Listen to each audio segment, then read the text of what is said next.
자, 시작해 보도록 합시다. 2026년 데뷔예요. 좀 어색하죠? 2025년이 이제 시작됐는데 보통 수업을 할 때는 2026년 데뷔라고 이야기를 합니다. 사례형 논술 유형편이 시작이 됐는데 제가 매 수업마다는 요 강의 계획서를 항상 좀 보여드리거든요. 그러니까 저도 예전에 공부할 때 그러지 않았는데, 그러니까 그냥 뭐 대충 배우겠지 뭐 이렇게 공부를 했었었는데, 그러니까 리트는 조금 계획이 필요하다는 생각이 들고요. 그리고 좀 정확하게 공부할 필요가 있다는 생각이 듭니다. 그러니까 모든 시험은 경쟁이 좀 있는데요, 그죠? 근데 그 경쟁자가 누구인지가 제일 중요합니다. 리트가 어려운 이유는 언어 이해나 추리 논증이나 논술이 어렵기보다는 상대방이 어렵기 때문에 그래요.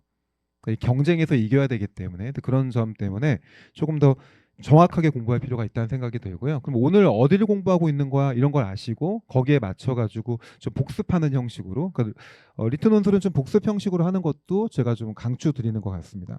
자, 계획서를 일부러 좀 오늘 만들어 봤는데요. 보시면은 요 강의는 8번에 걸쳐서 이루어집니다. 마지막에 한번 잠깐 볼까요? 거기 뭐 강좌의 특질이야 뭐 좋은 얘기만 써놨겠죠. 그죠? 뭐 최고의 강의야 이렇게 쓰여 있는데 그렇게까지 되어 있지는 않습니다. 뭐 인생의 승부를 가른다라고 하네요. 그죠? 그러니까 이 부분은 좀 보시면 좋겠고, 아래쪽 보시면 수업 계획을 보시면 저 오늘은 이것이 요약과 비교다 이렇게 해가지고 요약과 비교라는 걸 공부하나 봐요. 근데 원래는 그 기존에 공부할 때는 요약하고 비교가 워낙 중요하다 보니까 요약 비교를 뭐 한 달 가까이 한 적도 있었습니다. 근데 우리 시험의 목적이 거기 보시면 그 4강부터 이제 시작되죠. 논증 평가가 이어지는 그 다음에 종합 완성형 이후에 사례형 논술이라고 되어 있죠, 그죠? 이 부분 자체가 실제 시험의 이제 특징이기 때문에 이 부분을 보기 위해서 1강하고 2강하고 3강까지는 정통적인 논술에 해당하는 겁니다. 요약하고 비교는 원래 논술에 해당했던 거예요. 그리고 논증 평가도 마찬가지고, 또 너 생각은 뭐야? 이렇게 물어볼 때 쓰는 게 종합 완성형이라고 하거든요. 그러니까 이런 거를 1강, 2강, 3강 때 먼저 미리 공부해 두고, 그리고 본격적으로 4강부터는 신경향이라고 하는 사례형으로 이루어지게 됩니다. 자, 그러다 보니까 사실 4강, 5강, 6강, 7강, 8강에 해당하는 사례형 논술은 양이 좀 많잖아요. 그죠? 공부할 게. 그래서 천천히 공부할 수도 있고, 아, 요렇게 하면 되겠구나. 그런 생각이 들 겁니다. 근데 1강하고 2강하고 3강은 되게 바빠요.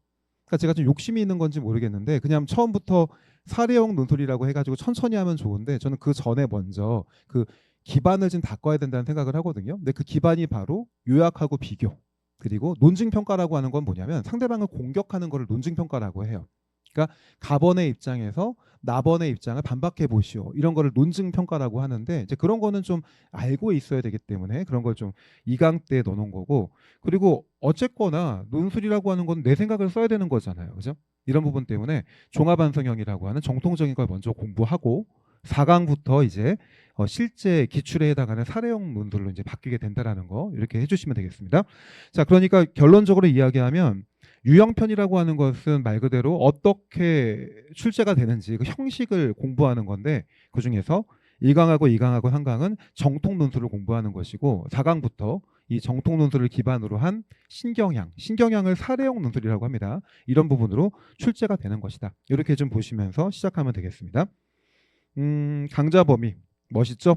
새로운 출제 유형을 완벽하게 파악하고 밀도 있게 정리하는 강의다. 좋은 얘기는 다 적어놨는데요. 어쨌거나 믿고 따라오시면 되게 좋겠습니다. 언어하고 추리가 워낙 중요한 거죠. 그죠? 객관식 시험이기 때문에 그런데요. 그러다 보니까 상대적으로 논술이라고 하는 과목 자체가 주관식이라는 또 특징도 있다 보니까 조금씩 경시되는 특징들이 있는데, 어쨌거나 이 시험을 통해서 여러분들 합격을 위해서는 꼭 꼼꼼하게 공부해 주시기 바라고요. 이후에 또 뭐 포스트 리트라든지, 그리고 제일 중요한 게 또 변시겠죠. 그죠? 5가 지금 적용되고 있잖아요. 그런 점에서 반드시 변시 합격하려면 이 논술적인 작성법 자체가 활용될 필요가 있거든요. 그런 걸 미리 좀 공부하는 것이다 생각하시면 되겠습니다. 자, 이렇게 보는 거로 하고요. 이제 그러면 그냥 거두절미하고 수업으로 바로 직접적으로 나가보도록 합시다. 교재는 그 뉴 버전이라고 되어 있는 뭐 이것이 리틀 논술이다라고 되어 있는데요. 교재에는 대부분의 이제 기출 문제는 다 들어가 있고요. 그리고 그거 외에도 중요한 문제들로 정리가 되어 있습니다. 그리고 제가 매 수업마다 기출 문제에 해당하는 그 해설들을 모두 다 배부해 드릴 겁니다. 그러니까 아쉬웠던 게 이 기출 문제가, 이 문제들이 교재가 두껍긴 하지만 모든 문제에 대한 해설이 들어가 있지는 않아요. 그러니까 기출 문제는 다 들어가 있는데 일반적인 해설이 좀 빠져 있는 거는 제가 이후에 수업이 끝난 이후에 매 수업마다 해설 강의 형식으로 해가지고 해제를 드리도록 하겠습니다. 자, 그러면 시작해 볼까요? 먼저 우리 거기 보시면 바로 교재를 잠깐 한번 봅시다. 교재 이제 따끈따끈한 교재가 이제 시작이 됐네요. 저희 예전에 했던 뭐 인문이나 기초 때는 교재를 거의 안 봤었잖아요. 이젠 교재 위주로 공부하게 됩니다. 자, 보시면은 먼저 거기 제일 중요한 부분을 먼저 한번 얘기해 볼게요. 거기 이것이 이런 형식으로 출제된다 중에서 거기 4페이지하고 5페이지를 한번 잠깐 볼까요? 이거는 좀 한번 컨트롤하고 넘어갈 필요가 있는 부분이기 때문에 거기 한번 보도록 합시다. 자, 앞에 같이 보면서 시작해 볼게요. 자, 리트 논술이란이라고 되어 있는 부분이고요. 자, 첫 번째가 바로 요 얘기. 이거 먼저 봅시다. 앞에. 이거는 교재에는 없습니다. 법학 적성 시험이라는 것이 있고 세 과목이 있죠. 그죠? 근데 3교시가 논술이에요. 논술 전에 하나 특징이 있는데 점심 시간이 있습니다. 그리고 이때 되게 더워요. 여러분들 지금 되게 춥잖아요. 그죠? 근데 이때는 되게 덥습니다. 그래서 보통은 그 시험을 본 친구들이 얘기하는데 점심시간 이후에 졸리는 친구들도 있대요. 긴장하는데도 졸리다고 하더라고요. 그리고 또 어떤 친구들은 점심시간 때 이제 굉장히 많은 갈등에 빠져요. 언어이해는 분명히 헬로 가거든요. 언어이해는 늘 어려우니까. 그리고 추리논증까지는 참아내죠.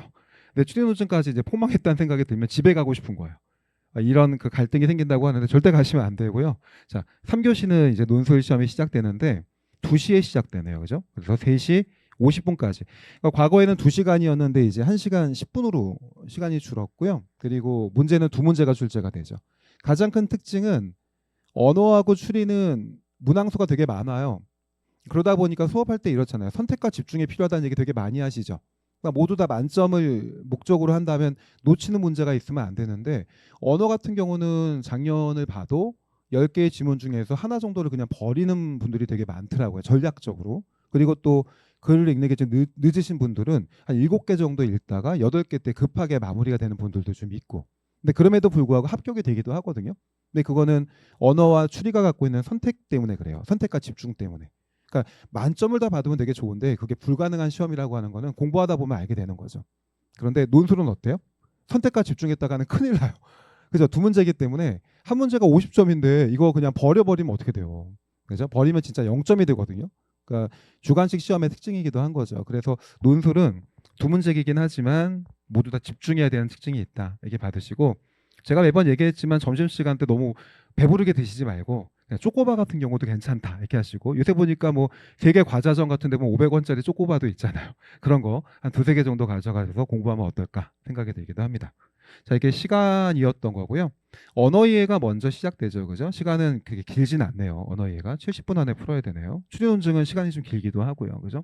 요 상대적으로 시간적인 것도 안배를 잘 해주시고 물론 뭐 잘 하실 거로 알고 있지만 해주시면 되겠습니다. 제가 여기서 하나 더 얘기하고 싶은 거는 이 시험이 끝난 이후에 만족하는 분들은 생각보다 많지는 않더라고요. 그러니까 리트 시험 끝난 다음에 뭐 엄청나게 잘 본 분들도 있어요. 그러니까 이런 점수가 나오나 생각하는 105점이 평균인데 그 105점이면 그쪽에 몰려 있는 게 맞잖아요. 근데 뭐 150이 넘거나 뭐 160 가까이 나오시는 분들도 간혹 있더라고요. 근데 그런 분들은 만족을 하지만 대부분의 수험생분들은 본인이 준비했던 것만큼 나오기가 생각보다 어렵죠. 이게 시험의 특징이기도 합니다. 근데 그 이유는 학원에서 공부하는 분들만이 다가 아니죠. 그죠? 보이지 않던 제야의 고수들이 이제 시험장에 등장하거든요. 근데 이런 거는 또 상대 평가다 보니까 본인 성적을 또 상대적으로 저하시키는 결과가 생기더라고요. 근데 거기 너무 의기소침하지 마시고 그죠? 항상 포스트 리트라고 하는 또 다른 기회가 있다. 다만 이제 포스트 리트라는 기회를 만들려면 일정 부분의 리트 성적은 만들어 놔야 되겠죠. 근데 그 부분만큼만 꼭 부탁드리고 그리고 내 마음만큼 안 됐다 할지라도 포기하지 않는 게 어떨까 생각은 듭니다. 결국은 맨 마지막에 합격이 되는 게 그것이 승자라고 볼 수 있고 여러분 지금 이 순간에도 추합이 자꾸 이루어지고 있는 거 아시죠? 지금도 막 돌고 있거든요. 그렇기 때문에 뭐 2번, 3배에서 이렇게 돌기도 합니다. 그러니까 그런 부분까지 노린다면 꼭 뭐 최초합이 아니더라도 저는 뭐 맨 마지막에 문 닫고 들어가는 게 제일 아름다운 승부라고 생각을 하거든요. 그러니까 맨 처음에 모든 대학은 특정한 몇 개 대학을 뺀다면 1등으로 가는 게 제일 바보짓인 것 같아요. 저만 그런가? 그죠? 들어가서 장학금 받으면 되지 않나? 이런 생각도 들기도 합니다. 어쨌거나 포기하지 마시고 하면 어떨까 생각이 됩니다. 논술 수업인데 다른 얘기는 했습니다. 자, 이제 그 다음에 시작해 봅시다. 자, 법학전문대학원 협의회 발표인데요. 이거는 제가 뭐 4페이지하고 5페이지를 넘겨달라고 했지만 먼저 이 얘기를 먼저 해보도록 할게요. 자, 그러면 이게 무슨 얘기냐면 먼저 요 전에요. 제가 논술이라고 하는 걸 잠깐 설명을 드릴게요. 오늘 2교시가 조금 길어질 수 있으니까 좀 이해해 주시고요. 논술은 이제 그죠?